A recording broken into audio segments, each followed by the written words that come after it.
welcome everybody to Pro Mindset Podcast. This is your host, Craig Domann. Today we have a young lady who I am excited to visit with today because she's a biohacker. She's someone that can help us learn more about how to be perhaps better than we've ever been in all phases of our life, all spiritually, physically, mentally. Her name is Dr. Amy Albright. Amy, welcome to the show. Thank you. Thanks for calling me young. I like that. Hey, we're all young. Compared to somebody, we're all young. That's right. You can be 90 years old and still be young. Yeah. Okay, so she's the founder of Holon and has spent over 20 years helping leaders and companies unlock exponential growth by rewiring their mindsets at the deepest level. That's right up my alley. She draws from neuroscience, cognitive psychology, and spiritual insight. She helps high performers break through limiting patterns and access their peak state. So let's jump in and see what this looks like today, because working with professional athletes for 35 years, there isn't anybody I've ever represented that didn't want to be better. So Amy, for that person out there that's, working at the bank, selling insurance, driving a truck, whatever it is, how is what you do relevant to the normal person? Because if we're talking to an Olympian that's on the Olympics, we all know that person, that athlete needs to have their mind, body, and spirit locked in before the Olympics. But how does this show up for an everyday person? Yeah. Thanks for the tee up of a great question, Craig. I feel like that basically we all don't recognize the average everyday person has often convinced themselves that they don't matter and that their goal is to be average and to go along to get along. And I think that there's a message that I have that goes across the board. I've definitely worked with professional athletes. I've worked with top performers in every field, but I've also worked with the everyday person, and that's where I started. And in my early days of my practice, what I realized is that everybody is a walking miracle. If you think about it on a cellular level, it's all miracles. The fact that we could be born, if you've ever attended a birth, it's freaking a miracle, right? And then if we think about and feel into and actually experience ourselves as a part of the interconnectedness of all that is, like we're intuitive beings. We're basically similar to how the computers that we work with have the ability to access everything that's on the internet and on AI now via this Wi-Fi. We have an intelligence that's built into us that has us be able to connect into everything. And so even if we're that average everyday person, just kind of, moving through life, we can do it in a foundationally different way. We can open up a lens or a window or 1,000 windows and doors into possibilities that we didn't know are there. And it doesn't require that we change our career or that we, be top performer or whatever. The benefit at the end of the day is that we have joy and we have freedom. We have deeper connections with ourselves and with all of the people around us. We have a feeling of a life well lived. And that is something that is universal, that we all can want for and deserve, regardless of who we are or where we've been or what we may think of ourselves right now. Stepping out of the illusion of what we think of ourselves and remembering that we are that walking miracle and that everything is possible for us inside of our experience of reality. Everything is possible for us. That it opens up and changes everything. And I feel like it's the game that we can all be engaged in too, regardless. Okay. Ironically, last night, I won't go into details of the circumstances, but I had dinner with a gentleman that lives outside. He's homeless, and he jumps into a homeless shelter every now and then when it's really cold. And he's very smart, very smart. He's like 76 years old. How does a person that finds themselves in a crazy situation like that, and he likes sleeping outside. If it's a nice evening and he's got a choice, he's sleeping under a tree every time. But most people don't want to sleep under a tree. But they find themselves in these uncomfortable, unforeseeable conundrums where they lose their confidence in what they do. They lose their belief in themselves as a person.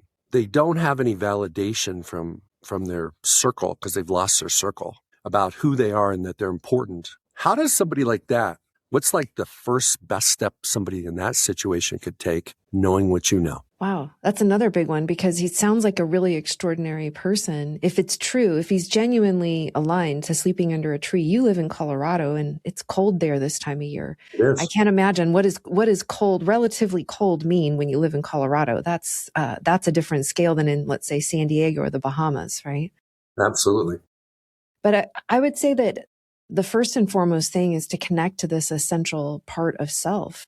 And maybe that's in a way what he's doing, because he's preferring to sleep with that under that tree. Maybe he's already there. It's hard for me to comment exactly on what that particular person needs. But in general, it doesn't really matter what our life circumstances have brought us. You know, I stand before you today, not somebody that's had a life of privilege and ease, but somebody that's had to rebuild myself and feels like I've had to die and be reborn 1,000 times. And that's just what my path has had to be. And I'm grateful for it, because it's helped me to know how to help other people from a place that's very genuine and grounded. But I would say that regardless of where our life circumstances land us, to know that it's not over. Like, we are here in this next moment, and I'm just going to keep coming back to it. It's like every moment is a possibility waiting to be discovered and explored, and everything can change in an instant. You know, how we open ourselves to the possibility, and choosing to do that is what allows for that serendipity to come flowing in. So, for instance, if this person, maybe they have a bad experience with, being inside of a home, or, whatever their history is, it's like maybe that perfect person comes up. Like, I wonder what the impact of that conversation was with you. And then where does that go for him from there? But there was something inside of him that had to be open, because if he'd had his arms crossed and blown you off, or whatever the circumstances might have been otherwise, he wouldn't have had that really impactful conversation. And we don't know where that's going to go. And it has almost everything to do with choice for him. Right? Choosing to be open, choosing to see where the possibilities are, choosing to be open to a shift in reality, choosing to have more connection and joy. Even if we don't believe that we deserve it, ultimately it is our birthright. This isn't something that we have to deserve. Deserve to be happy, healthy, and whole is it's a birthright. And remembering to live into that. Okay, so you said you've died several times and reborn. What is your strategic plan for the next time you die?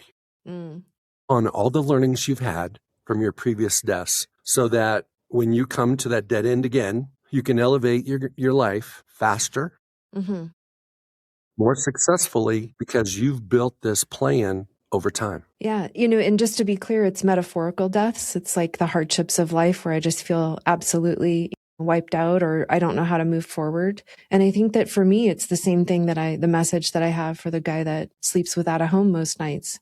No matter where I am, no matter what this moment is, it's somehow a miracle in disguise. It's somehow a part of a divine plan that's unfolding, and that I know that I have the strength and the capacity within me to be able to overcome it, or to move through it, to let it move through me, and to do so. So as far as strategies, it would be being with rather than resisting, and staying outside of the victim space. Like, if this is happening, it's not happening to me, it's happening for me. And how is this serving me? Or who will I be when I'm on the other side of this? And it doesn't mean that I'm moving outside of the present moment and ignoring or denying pain or difficulty, but rather that I'm not succumbing to it. If I let that moment in time drown me or take me down in that way, it's hard to rebuild from there. It's hard to get your bearings again. One way that I like to describe it to clients is it's like imagining that I have almost like a fairy godmother, but she's me, right? And she's looking over me, and she's the one pep talking me. And it's an imagery, but it's very helpful to feel like, okay, so this version of me, if I'm having a really hard moment, is allowed to cry, freak out, melt down, whatever I got to do. Because there's energy that needs to be released. There's emotions that are very real. And we're not going to bypass that, because that's not a good long-term plan. It's going to still be there. But there's this other part of me that's like, you're going to make it through this too, just like you've made it through everything else. And you just let that energy and all that emotion move through, and we're going to be here on the other side. So that I basically have my own guardian angel coach that's supporting me and reminding me of that biggest perspective. So I'm gonna keep pressing with you. Because I am a person, I'm very practical. So is it through meditation? Is it through breath work? Got it. You want to, yeah. How? So let me just diverge just for a second. In the game of football, you can play 59 minutes and 57 seconds. Mm-hmm. There's 3 seconds on the clock, and you're kicking a field goal to win the game. Mm. And you miss it. And so the team doesn't get to advance in the playoffs or the college football championships or whatever the case may be. And there's 70, 80, 90, maybe 100,000 people there. And they all know that you missed it because they saw you do it. Mm-hmm. 52 in the NFL, and there's about 120 in college, that you're their brother, you're their teammate. You're going to go now in the locker room, and everybody knows who didn't make the play. Mm-hmm. So that's a metaphorical death in my mind. Mm-hmm. Because you, in the NFL, you could be, waived and terminate. Your contract could be terminated the next day. In college, they could replace you. Mm-hmm. How does a person in that kind of situation, what's the first couple steps he would take Mm-hmm. that could help him realize he's a human being and not a human doer, and what he does is kick field goals, but that's not who he is? What are your perspectives on that? Because that's real. That happens all the time. Mm-hmm. Quarterbacks throw interceptions, receivers drop balls, all these things that happen that, but for that, they would have been the hero. Sure.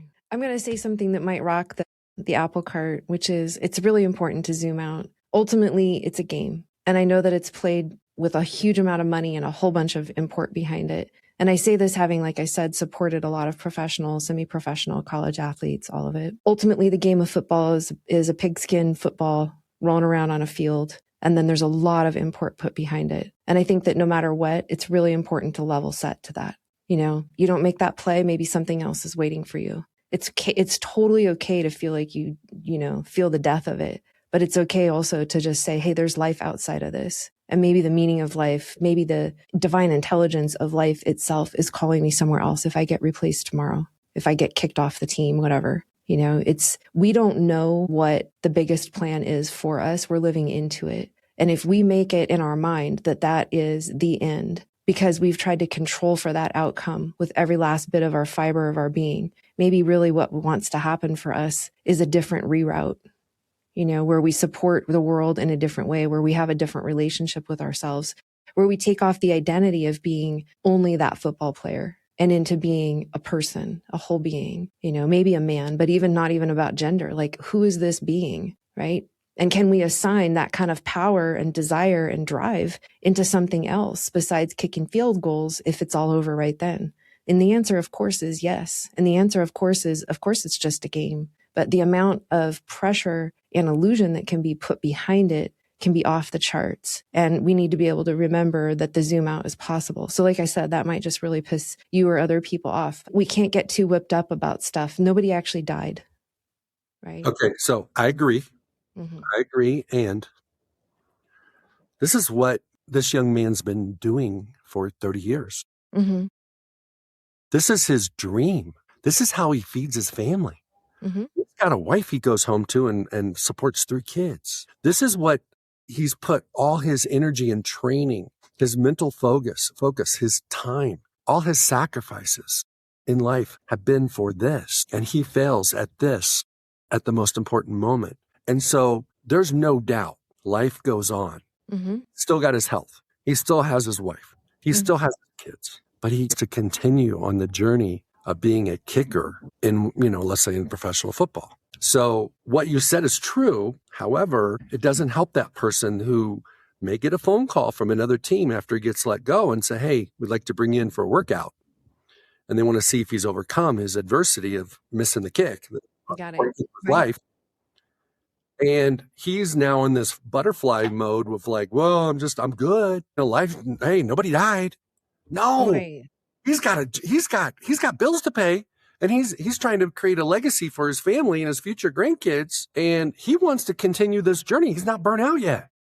Got it. Yeah, that's a slightly different and actually hugely different question at the end of the day. So the first step is to let the energy and the emotion just roar through him and be able to hold the context of there's got to be a higher reason, right? Like maybe he comes back stronger than ever. Maybe what it is that the reason that he missed that kick was because he couldn't regulate his nervous system. And now his nervous system is totally flipping out. And now he's like, oh, I got to actually handle this. I have to be able to handle how I work inside of adversity at a whole nother level. If he accepts that challenge, and moves into that next, go try out, go to a practice, like you said, from a place where he has done that inner work, then that's really stepping through that moment, right? Like that's really stepping through that adversity at a whole new level. We don't want to just shy away from, and I don't mean that he should just throw it all away, but in that moment, if he feels thrown away, that's the first thing to handle, right? And then move from there into what's next. And Emotional if you, regulation. I want to what's jump that? in there. I want to stick on emotional regulation. Mm-hmm. It's one of the most important things that athletes have to do. Mm-hmm. And we all fail at it when we really, really care about something. Let's assume that kicker got a little bit too excited and started thinking about the consequences of him making or not making the kick before he made the kick. Mm-hmm. So he lost his focus. He started thinking about, hey, I'm going to be the hero or I could be the GOAT. How do you coach a person in that type of situation to be able to be locked in and have the emotional regulation in the moment? Mm-hmm. Mm-hmm. Because before it's great, after it doesn't matter. It's during. Yeah. I mean, my coaching on that is going to be to practice it every day like it's its own skill, right? When at practice and at every waking moment, if we show up to life, whether this is a football scenario or not, and we're barely holding it together and we're offsetting a huge amount of like negative self-talk and we're overriding it, we happen to be able to perform through the negative self-talk or being outside of the moment, there's going to be an upper threshold for that. And so I would work on with a level of mastery, which I think that pro athletes often have, a level of mastery at being able to be fully present and in the moment and fully surrendered into whatever the activity is. But how do we get that nervous system even more calm? And I would say, in the case of pro athletes, I would look at, again, working out into the biohacking space. How do they emotionally regulate? They can use devices. There's neurofeedback therapy. There's all kinds of ways that we can create better proprioception so that we know where we are in space and time, but also better emotional regulation. And I would look to, what were those early failures? Like, did somebody in the third grade tell them XYZ? Could have been their school teacher, could have been their mom, could have been their brother teased them, like getting the closet cleared out. It matters more and more, the more elite that we want to function. And a lot of the times people want to just work with the right here, right now. And you can get pretty far with that, but there's always going to be an upper limit. And I think where people really get unleashed and get into that next level is when they are willing and able to address so that they run clean and clear. That's where the miracles can come. We are a better vessel for a miracle to come through, like kicking the field goal in that moment is kind of a miracle if we don't have a lot of garbage blocking cognitively, neurologically, emotionally, energetically. So it's because we're not just the guy is not just a foot kicking a ball. There's a whole being attached to that foot. And that being has to be in alignment. And that's a deeper dive than most people are willing to take. Let's talk about that deep dive for a minute. Doesn't have to be a football player, it can be anybody that wants to be their best in their biggest moments. And they have to clean out their trash closet, so to speak. How do you coach people on, like, what's one thing they can do to effectively, let it go, let go of the past? Yeah. I mean, forgiveness is a huge element of that. Forgiveness of self and forgiveness of whoever we think maybe has done something to harm us. It could be wide variety of circumstances and all kinds of different instances. It can be a death by 1,000 cuts, or it could be the one moment in time where there was a really particular trauma. It could have been, and by trauma, I just mean something that cut really deep. It could be words that somebody said that weren't particularly mean, but they hit the wrong way, and it's just harboring inside of them, right? So getting really honest about what's in there and then doing forgiveness work. So at Holon, we actually drop people in to a really deliberate and very intentionally synchronized brain state that allows for forgiveness, which we have a forgiveness step process that we move people through. But we do that while their brain is extremely synchronized. So it's a very, very clean level of forgiveness. What happens literally is inside the hippocampus, which is a substructure of the brain, there are proteins that decouple where you have full recollection of the memories and actually maybe even more recollection of the memories of what happened, but you don't have the emotional content and the charge with it, right? So we have the ability in that forgiveness practice. If we do a really good, clean, clear forgiveness, what we end up with is the wisdom of what it was that we walked through. but not the negative emotional charge, because we want that wisdom moving forward. That's how we learn and grow. And that's how we know that we can hopefully avoid that thing from happening again. You already learned the lesson and you have the wisdom, you're good to go. But if we don't have it all the way full, what we find is that we have those same themes and patterns repeating themselves. And then we can take that on as false evidence that says, this is how life is, or see, I just suck, or, whatever the belief is that's not true. So getting down to a really clean and clear place of forgiveness. And just to be clear, forgiveness feels like freedom and lightness in the body. It feels like natural gratitude when you go back to the thing that you thought was the biggest trauma, or what you thought was a minor trauma even. If you feel a sense of wisdom, a sense of total peace and freedom around it, then we're clear. Anything short of that, there's garbage to be cleared out, right? And I think that it's important to remember that we're not saying, oh, it's okay that somebody, hit me or said something mean. We're not forgiving. We're not saying that the behavior was okay. What we're saying is that the effect inside of our psyche, inside of our body, inside of our emotions is able to be fully clear, and we're able to hold compassion and understanding and wisdom for ourselves, the other person, or the circumstance, or whatever, and really, really feel maybe even a sense of warmth. So I think that a lot of people try to push past it. They try to stay busy. They try to have another drink. They try to work harder. They try to apply more drive on top of this. And I can tell you that we see it in people's brains. It's not something that you can just bullshit or work around. You either have trauma in there or you don't. It's either in your cells or it's not. It's either in the function of the brain or it's not. I think it's been an incredible opportunity that I've had to work alongside of a neuroscientist and watch how my clients and their headspace looks up on an EEG map, which is an electroencephalogram, and go, yep, that's exactly what I've been calling out. There's that pattern. And then be able to address it both with coaching and with the most powerful biohacking in the world to be able to help people really get free at that level. Okay, that's the best I've ever had anybody articulate that subject. And it's something that is very near and dear to my heart, because what I find is that you don't remember anything unless has an emotional charge. I feel like that's how our brain works. I don't have any schooling whatsoever. Right. Couldn't even tell you the different parts of the brain, Mm-hmm. but I can tell you how it shows up. And when you really care about something is when it shows up. When everybody else thinks you should care, it might show up, but it might not. But it's when the competitor, the person really cares, that's when that memory comes up. Mm-hmm. And it's one of those things where what I've seen is that most people don't even have awareness that they have trash. Right. There's a difference between, let's say and I use two different analogies. One is speed coaches train with a resistance parachute sometimes. Mm-hmm. But you see a competitor, a sprinter in a race, a real race, wearing the chute. They don't put that on in the race because they want to be able to run fast. Right. Usually, people are pulling a resistance parachute all the time. That's right. And when it drops, it feels so different. I love that analogy. Yeah. And the second analogy is just, backpack. Just some people, their backpacks are heavier than others. And if you have awareness that you've got some trash, you got a chance. Now, you still haven't got rid of it, but you got a chance. That's right. First the step. Ones that don't even have an awareness are the ones that drive coaches crazy. Mm-hmm. Because they're unpredictable, unreliable, inconsistent.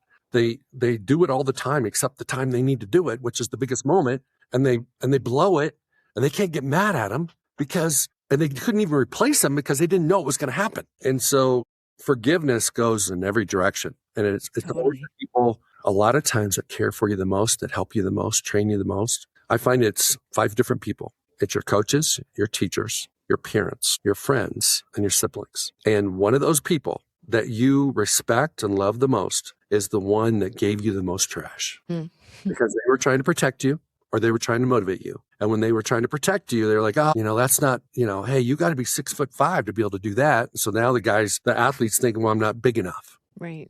Or they're trying to motivate them. And that's where the coaches and the parents come in, especially dads. And they say something negative, thinking that's going to help. And all they're doing is hurting that athlete's future performance. Yeah, totally. And when people are clear of all of that garbage, it's a lot of noise. Ultimately, maybe we can talk about it not just in terms of athleticism, but mastery. right? Because that's a very universal. It doesn't matter what skill we're after. It could be an instrument, it could be parenting, it could be whatever, anything. And inside of that space of mastery, it's how aligned are we with God? And I don't mean to make it a religious thing, but I'm just going to use that word. Because when we're in that place of full alignment, we are so empty of all of the thoughts, and even our subconscious stuff isn't there. And grace comes through us. And we see grace inside of mastery all the time. And how did they get there? I'm not saying they didn't work for it, but it's not just through doing a lot of squats and drills. And it's not just through reading all the parenting books, or it's not just through the obvious stuff. It's through this kind of invisible to others, but totally palpable place of being really dropped in, truly confident. If somebody's managing anxiety, or let's say they're just not sleeping well, or whatever it is, that stuff all impacts how they show up, how they feel. And we tend to look aside and just try to squeeze more. It's like squeezing water from a rock, or whatever that saying is. Like, we can't really squeeze more out unless we clear more out. Right? More can't, and the way it really happens is the more that we clear out, the more that comes through. Well, and to go back to the God thing, is that when there's an alignment, I mean, you said it earlier, we're all miracles. Mm-hmm. And when we have an alignment with our purpose and our calling and our mission, and I'm talking about our divine purpose, I'm not talking about making a living. I'm talking about this is our divine purpose. That's when you can really reveal the gifts and the talents you have uninhibited by head trash and doubts and all those things. And so that's why I tell people all the time, it's like, you need to talk to your creator to find out what you should be doing, because if you're doing what you should be doing, you're going to be really good at it. That's right. That's right. And if you're a little bit off track and you miss the kick at the end and you don't know what's next, that's where you go back to. That's that same conversation, right? Like, there's a plan that's there for you that you're working inside of. And it doesn't mean give up because something doesn't go well. It means actually burn free everything that just came up in the result of that. Right? Because it's just going to help you to access some of that crap that you've been stuffing deeper into the closet. Holy shit, every place that I have felt not good enough, every place that I have worried about being rejected as a player or as a human, that I've worried about failing and being abandoned. What if my wife abandons me? What if my friends don't like me if I'm not a pro kicker anymore? Deal with it and do it right then. Right? Don't just make it be about the kick. Allow yourself, as long as the person's got enough support structure. I don't want them to take on more than they can handle, but dig in deep and allow for that to be a full death and rebirth, not just a shitty day. There's a huge difference between those two things. A bad day and really dying and being reborn. Reborn in this way means that you've lost thousands of pounds in your backpack, and you're a new person the next time you show up on the field, whatever that field is. Well, one of the things you talked about was like the fairy godmother thing. I call it the pocket voice.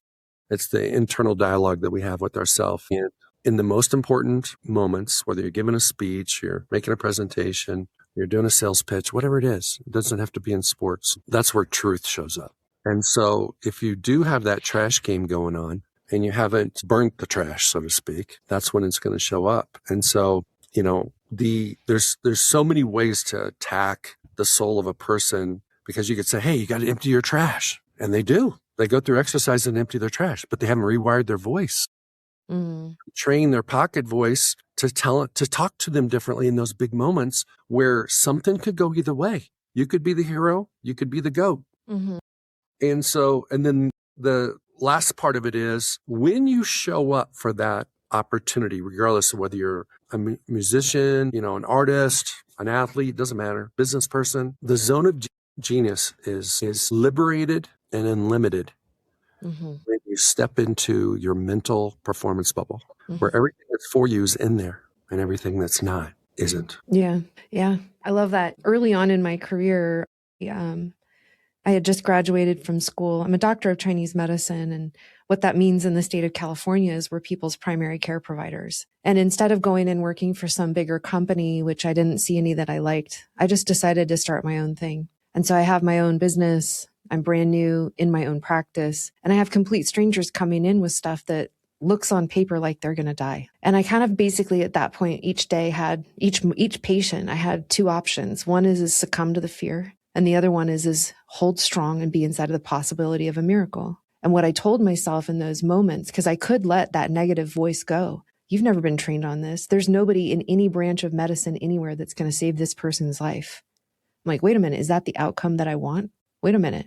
That's not what I'm aiming for. I have a lot of power within my energy and my being. If I point my power towards that they're going to fail, what's going to happen? Fail.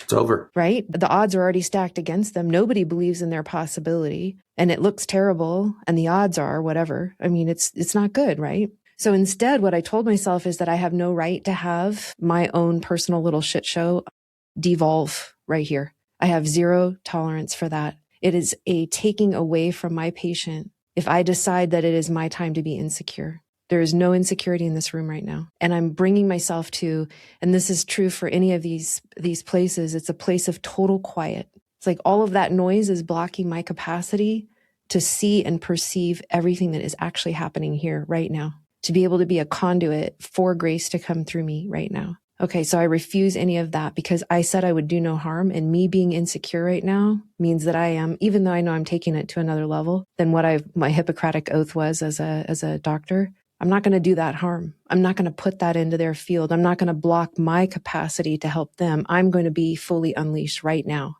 And the harder and the scarier that it is, the bigger that I have to be able to harness that power. Because at no point am I allowed to go there. And I told myself, you can be insecure later. At the end of the day, when they go, that's a perfect time if you want to think about it. But right now is not the time. And that's really how I think I pulled off as many miracles with people and for people as I did, right? Keep that clear channel of grace. Keep that clear channel of potent miracles and possibility flowing and not give up. I've got two thoughts. One is that, let's say, for example, Western medicine doc says you got 5% chance to live. They spend the majority of their time preparing the family for the 95. Mm-hmm. And it's very difficult for the patient to focus on the 5. Mm-hmm. When the doctor is being so negative about the 95. And the second thing is what you just described as your energy and your open channel to possibilities, being positive, not being the blockage for the patient, Mm-hmm. but being the conduit, so to speak. That is also the opposite of what Western medicine doctors do. Yeah. So I won't give you details, but I've been in situations where I've had conversations with docs and all they talk about is she's not going to make it. Right. She's not going to make it, So that leads me to, what is your perception and experience related to self-healing? Mm-hmm. So let's say a person woke up today with a problem. They go to the doctor. They get all the tests done, and they come back and find out they have stage something of something. Mm-hmm. Mm-hmm. Okay. Now, if that person told their family, hey, I've stage something of something, and I'm just going to meditate and pray and go do, all this deep work, they would think they lost their mind. Mm-hmm. Yeah. Right? Yeah. What is your perception of that? Yeah, I'm gonna back it up a little bit, and I'm gonna say, my perception of the doc that says they're just not gonna make it, she's not gonna make it, is it's being a little flat-footed. And I think there is a responsibility to ground in truth of like, hey, the odds are not good, right? And it's we want to be really rooted into reality at that, but we also have to look for what is the actual best message to deliver. When I'm working with people, and I have had people with very scary disease names and short, time periods given to them and things like that, I'll say, okay, so we want to be able to talk about that this could end up in death in that amount of time, and that's a very real possibility. But we also want to talk about what exists outside of that possibility. And the way that I want to approach the next period of time of working together is from the point of view of the conversations that we're going to have, and everything that we're going to do is either going to prepare you to fully live and be able to pass through that marker and get through all of this and live many more years, or it's going to prepare you for a really beautiful passage where you're not fighting, kicking, screaming, and afraid. So either way, we have a win. Right. And we're going to aim towards that win with the full force. And, there's not a right or a wrong path. People can decide to decline, any kind of interventions, or they can decide to go for all of them. But that doesn't have to change the fact that we are working towards that clarity, that clean, that spaciousness, going through and really looking at what is it that may be the emotional, spiritual component to this ailment. And can we get down to the bottom of that? The body is not misbehaving. The body something got escalated to this point that there's a massive wake up call. And no matter what, if we answer that call, we benefit. We benefit on a soul level by incorporating wisdom and learning. We benefit if we're going to end up passing by feeling a sense of peace because it's something that we said we would do. when we came, right? Like there's a reason that all this is happening. And if by dismantling that, we can create a miracle wherein the health outcome is dramatically different, regardless of whether certain medical options are chosen or not chosen, then that's freaking amazing. But I don't want to counsel people toward only believing in their mindset alone, but rather what is the right thing here? And I think that requires a deep touching in and a place of quiet truth inside of them. And ultimately, that's one of the hardest decisions somebody could possibly make, because it's not possible to know how someone will respond to medications or treatments. And it's not possible to know, what the best thing is. So really liberating from the place of judgment about it and making, I'll say, soul level decisions rather than just mental ones. We take in the data about outcomes and procedures and possibilities, and ultimately we have to go with our gut. Very well said. Okay, so you're a master of all these IQs and all these Qs, okay? I don't know how many of the Qs there are, but there's a bunch. IQ, EQ, PQ, and SQ. Mm-hmm. How does all that merge together? And how can you explain to the the person that's not familiar with all those things? Yeah, sure. So IQ, most people know. EQ is emotional intelligence. PQ is physical intelligence. And SQ is spiritual intelligence. And it is all one thing. And thanks for calling that out. We don't actually live our life as a being that's split up into a pie chart. Remember that like the personal development pie chart where it's like, here's your family and here's your spirituality slice. And that's not really how it works. There's this total being that's really, let's call it just on a soul level, that's there in this incarnation, that's here in this lifetime, that kind of transcends, I have this gender, my name is this, my story is that, I do this for a living. Okay, great. Yep. And who are you? And what are you actually happy? How do you feel? Are you inspired by life? Are you feeling whole and vital or not? And we can work towards that wholeness and vitality in any of these areas. And also there's areas that aren't named inside of those intelligences, of course. But I've noticed that when I have worked with, just because I know we're talking about athletes a lot here, people who have a huge amount of physical intelligence often have a different version of a spiritual intelligence as well. And it's one that they may not be able to articulate verbally, but that they express all the time as an athlete. So they know that it might be a ritual. It might be like, I have my lucky, whatever, gym shorts, or I have my pregame locker room routine or ritual. It may be that I know that I have to limit distractions before a game, whatever it is like that. But there's a way that I watch them, because I also, in addition to being a doctor and a business advisor, I'm a clairvoyant. And so there's a way that I watch them really connect in to an energy, that clear energy space. And I believe that even regardless of whatever they think about what they're doing, that I watch them do that. And that's that physical intelligence meets the spiritual and sometimes even the emotional intelligence. But I do think that a lot of folks will often deny. And I think that unfortunately, a lot of men are taught to deny emotional intelligence for sure, because it's, you're allowed either to be cool or be angry, and that's it, right? Like that's, it's a huge disservice what we've done to the men's psyches, basically, with the way that we handle things in our culture today, but also the spiritual intelligence, and I think that a lot of men are also shortchanged in that women are given more space inside of that in many ways in our culture as well. But when we work with that, and I think this is what we've been leading to in this whole conversation, when we work with that emotional intelligence, when we work to clear out that emotional baggage, when we connect more to the divinity that's inside of us, we actually see more peak performance physically, right? Because it's actually all one thing. All of our organ systems are one system. It's our body. Our body is actually a part of a bigger system of our spiritual and energetic body, not just our physical body. And then our whole being is connected to the all that is. And that might seem really abstract, but that's okay. If we think about the circumference of Jupiter or the size of the galaxy, it's also kind of abstract, right? There's things that are true, whether we can wrap our mind around them or not.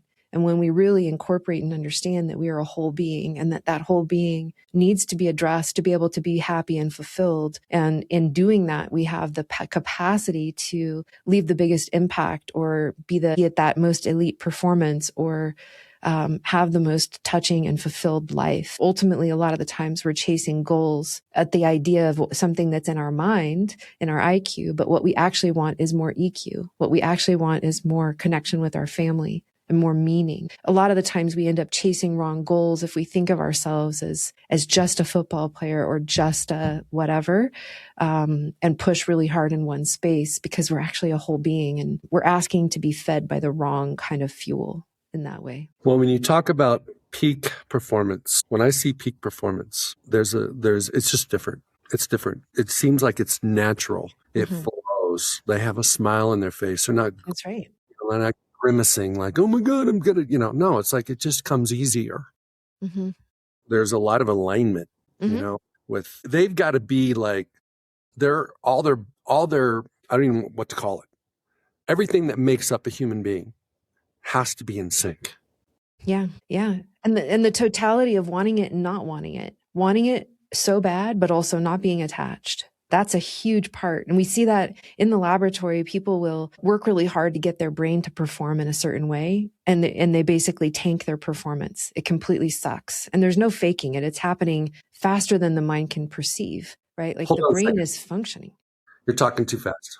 Say that one more again, because I got it, but I'm trying to absorb that. Let me go back a step then. Sorry about that. Okay. So inside of our laboratory, we're doing something called, amongst other things, we have all different kinds of biohacking and different tools that we're utilizing inside of a very spiritual context. However, the tools themselves are extremely scientifically rigorous, and the same thing you would find at major medical universities and research centers. So we use an EEG, so an electroencephalogram, that's basically continuously monitoring what's going on inside of the brain. It's taking brain waves and all of this information, not way beyond brain waves, about what the brain is doing, putting it into a computer. And then the computer is assessing, are they doing something optimally? And that information from the computer is then fed back directly, basically, to the brain faster than the mind can perceive. And so what happens is the brain is finally learning. Imagine, for all the workouts that anybody that's listening to this might have done, if you never could have looked in a mirror, never had a coach be able to tell you, hey, put your foot like this, do that better. Like here's how you adjust that. What neurofeedback does is it actually trains the brain directly on major and minute processes at the level of a symphony that's happening all the time, just for us to be able to walk, talk, perceive, move around, everything. So anyway, the neurofeedback therapy, what we see is that people cannot fake or force. So that's what I was hitting on. If people try too hard, they automatically tank their performance, and you see the numbers and the printouts, or the immediate metrics after like 2 minutes or whatever. Well, we're watching them the whole time, but the client sees them at every couple of minutes. Then if they get upset about their performance, guess what? They do worse. And then if they try even harder because they're doing worse and they're really upset about that they're doing worse, they're going to continue to not do well. Okay. I need a practical application for this. Okay. So let's say my sons are adults now, but let's say I had a 15-year-old high school kid. Mm-hmm. What sport he's in, it doesn't matter what gender he is, but let's say he or she has very high aspirations. How is this neurofeedback possible during competitions? Not during. Yeah, no, you have to hold still. If you have too much muscle movement, because the sensors are sensing through not only the scalp, but the skull, you can't have a lot of movement. Right. So it happens when you hold still. But the practical application is that it's there for it. It's basically instructing your brain on how to behave regardless of context, because it's teaching it optimal behavior, optimal performance. And optimal performance exists inside of even in those quiet moments, right? The ability to regulate your nervous system, to be able to regulate the emotions, to be able to link into one's body, and to be able to perceive your body, that proprioceptive capacity that is happening all the time. The ability to stay sharp, to not make mistakes, to make great judgment calls. All of that is always happening, and we can train it when people are sitting still. But I think that the thing that's interesting is that, what we know is that when people finally relax, when they're doing the training into, I want the goal, but I'm not going to work so hard at it, that's when they perform the best. So to go back to your point about when you see somebody that's really in their mastery, they make it look easy. I love the analogy of Michael Air Jordan and his tongue hanging out. He wasn't thinking to himself, am I going to mess this up? He wasn't, and he was moving, like an absolute, like with such grace. It's insane, right? It's just like it's a level that's there. But he had to both want that basket to happen, but not be attached to it. It's literally kind of like that Buddhist mentality. except for that their stakes are on, there's millions of people watching, and there's a lot of money and reputation on the line. So what I tell my athletes is train hard and detach from the results from the outcome. And it's similar, not identical to what you're saying, but it gets them in a mindset where, yeah, you've got to put in the work. You've got to, elevate your skills. You've got to train so that, regardless of what's going on in the competition, whether you're a golfer and you're by yourself or you're in a team sport, it doesn't matter. You can perform well. As soon as your connection to the outcome results and the scoreboard comes in, that's when you get tight. That's when optimal performance goes down. That's right. That's when your performance goes down. It's no longer peak or optimal. And it's because you have taken a future outcome and put it in your backpack. Yeah. So that's a great way of saying it.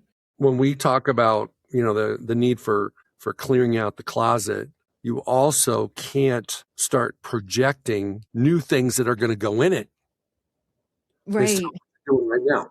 Right. Exactly. I like that. That's well said. If I were to say the same thing as far as like the athlete's doing whatever, and then suddenly their attention is on the scoreboard, right? Or how much time is left on the clock or something in a way that's not helpful. Another way to say it is that they've taken their center of gravity. There they are running down the field. They've taken their center of gravity and they've put it over across the field 50 yards to that scoreboard, right? And now imagine trying to run and be in your peak performance when your center of gravity is off by that much. It's not possible. So that's kind of on that headspace and energetics level. But if we also look at it from the neurological level, all you're supposed to be doing in that moment is a single focus, right?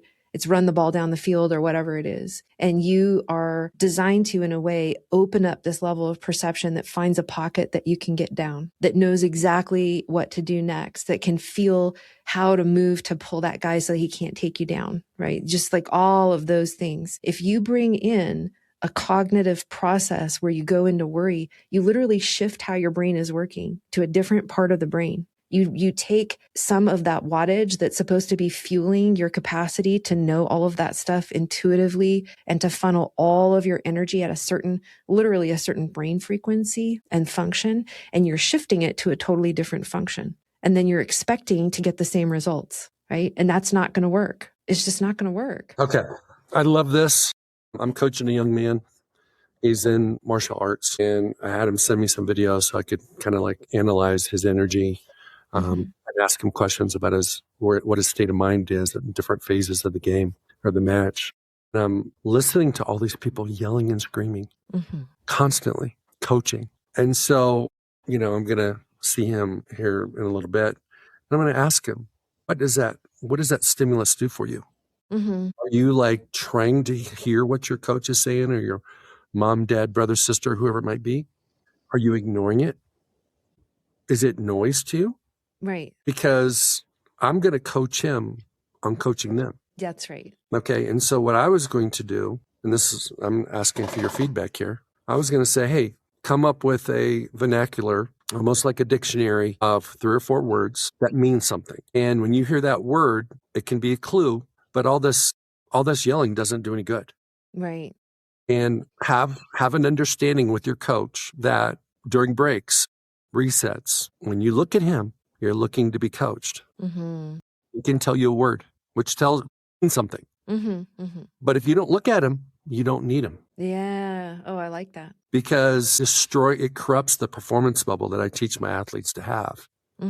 When people that love them the most, these people love them the most, care for him the most, they're the ones that are distracting him the most. That's right. In the competition. Yeah. And there's all this emotion baked in. I hope I'm a good boy enough that my mommy loves me or my daddy approves of me, right? There's a 3-year-old in there that just wants to be accepted, that gets triggered by all of that. I would say, I think it's a great idea to create some simplicity and propose that as an idea and see how it really feels and work with him to find that best strategy. But I would say that when he's actually on the mat in that match, to completely block everybody out. And the more that they yell, the more that he focuses and he ignores them. Because he doesn't need their advice. And maybe the exception to that might be the coach, but I would say this might go past the belief structure of a lot of folks, but I really believe that coaches and athletes or senseis and students in that regard, they develop the capacity to be quite actually telepathic. Like the idea that we have to say something out loud.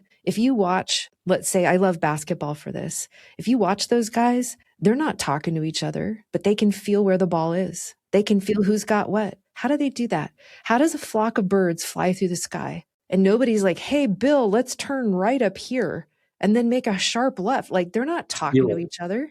They know, right?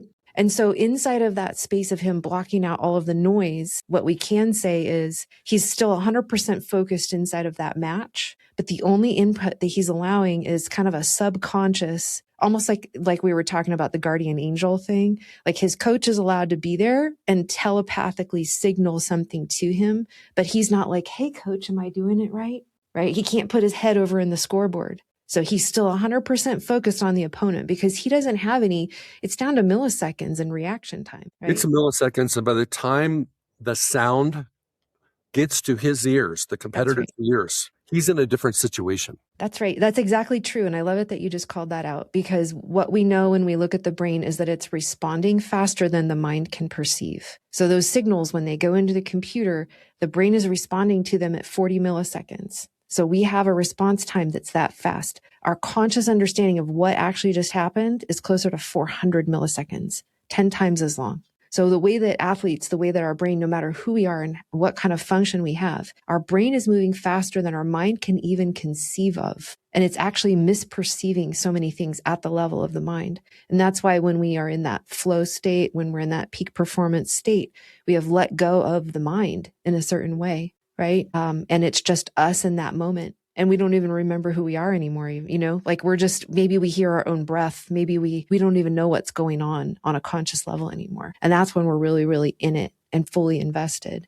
And that's when the miracles can happen. But again, to get there, right, that's where we have to block everything out in that moment and also be as clear of a vessel as possible. That's how we get there again and again. And that's how we get out too. And we get out when we go back to our conscious mind and we start reliving what we just did. And we're in the middle of a game. Could be a basketball player just did a wonderful play to score a miraculous shot. Crowd's going crazy. He's running back to play defense. And now he's playing in his mind what he just did. That's right. So consciously, he's wanting to celebrate his success. And then he gets beat. That's right. That's right. Because he's not even in the moment anymore. Because he's replaying in the game. Yeah. And so can he find a way to shorten the time? Because it's actually really important that he allows for the reward center of the brain to have a moment of reward. But how quick can he make that? And that doesn't mean rush it. It means how efficient, how fuck yeah, yes, can he be in that? But he's got about 1 to 1.5 seconds of that. And then he just moves and he's into the next. Now he's back playing D, right? So our ability to be really masterful at experiencing that reward, because if you don't have that, it'll actually inhibit your ability to go get that next thing as well. Neurologically, that's how it works. We're sticking on sports here a little bit, but like in golf, you got lots of time. That's right. Okay. But in basketball, you don't. Mm-hmm. Football, you do. It's 6 seconds of violence, and then you get 25, 30 seconds to pause before the next play. Mm-hmm. But if it's like martial arts or boxing or something, you can't do that. No. You have to almost save it. That's right. For the in-between rounds. I would have people visualize a room or a vault where they put all of the celebrations and then they unpack them later so that they don't lose out on them, that they're not distracted in that moment in those more high intensity, fast paced games. So you almost create a file folder for all the things you want to celebrate. That's right. And it's actually super important. This isn't ego stroking. It's actually really neurologically, spiritually, emotionally important to go back and celebrate those. Because otherwise what we are is we're a slave to what we say we love, but we don't actually love what we love because we don't let ourselves love it, right? We just push ourselves and not ever reap the rewards. And if we don't reap the rewards, literally, we're not setting ourselves up neurologically, emotionally, or energetically to get more rewards. And no matter what, kind of come back to the meaning of life thing. Shouldn't we be having fun? Shouldn't we be rewarding ourselves and having a great time? Yeah. Okay, so I just looked at the time. It has flown by. You've been amazing. I've really enjoyed this conversation. I got to ask you one more question, though. I talk a lot about everybody has a story, and you have to rewrite your story. If you want to move to, like, let's say you're, like right now, you're on Amy's Island, all right? And you really like Amy's Island, but you want to be on a different island, which is a more special place, whether it's more of this, less of that, whatever's over there, it could be more love, more money, more health, more whatever. It doesn't matter. And the story that you're telling yourself right now is going to keep you on Amy's Island. You have to tell yourself a different story to go over there. And so I never, ever thought that having a celebration chapter to your story was important. Yeah. Until about a minute ago. Yeah. Yeah. Most people don't. It's not part of the training. I know. And it's like, I've learned mine, all my skill and knowledge and mindset is street learned. I've learned it on the streets. I haven't gone to Stanford and got a PhD in, any of this stuff. So what would you say the components of your story should be? Just, like give me like a list of a couple things that you think are important. Because we all have a story. And some people, they didn't even author their own story.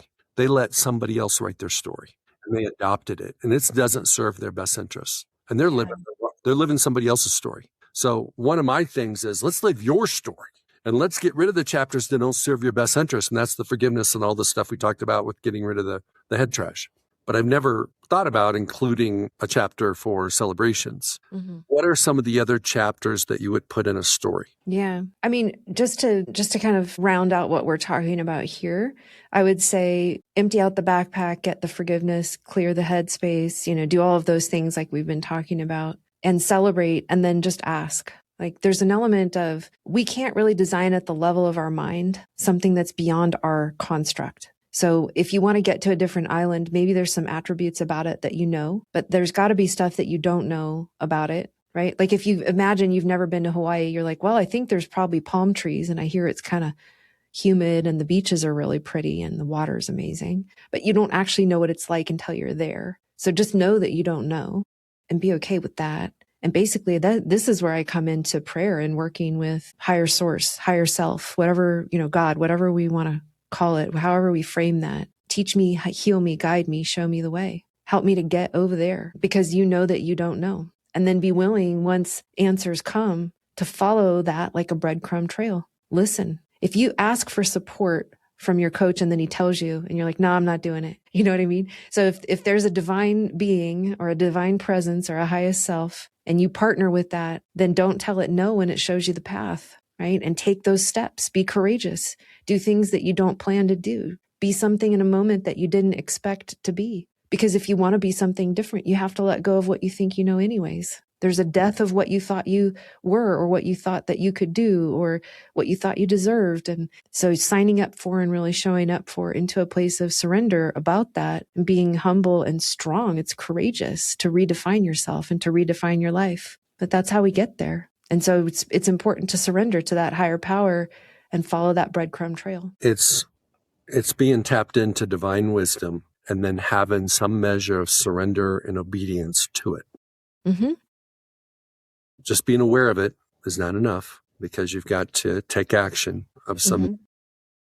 And sometimes action is letting go something. Sometimes it's adding something. Yeah. Sometimes it's internal. Sometimes it's external. There's a lot of different directions this thing can go. And on that note, I want to thank you very much for being on today. And people can find you in the show notes, but for people listening that don't want to look it up, how can people find you? Yeah, probably the easiest way is holonexperience.com. It's spelled HOLON. It's kind of the same root word as hologram. The interconnectedness of all of us and all of those parts that we've described of ourselves. So Holon, HOLON, experience.com. And then if you want to, there's a free download. It's an amazing tool that helps people. Tremendous game changer for every aspect of life. There's a free download you can get when you get to the website. And there's also, more information. We have a lot of different programs. Some of them are easy to do, less expensive and remote. Some of them are way deep in and on site and last months or a year at a time. We love to work with people who are really on a growth mindset and really are here to make a positive difference in the world. And so if somebody feels like that's a fit, we would love to hear from you. You can fill out an application and meet with one of the team. And I think that's probably the best. Thank you very much, Dr. Amy. This has been a wonderful conversation today. I want to thank all the listeners. I hope you benefited in some way. Just cutting edge conversation topics.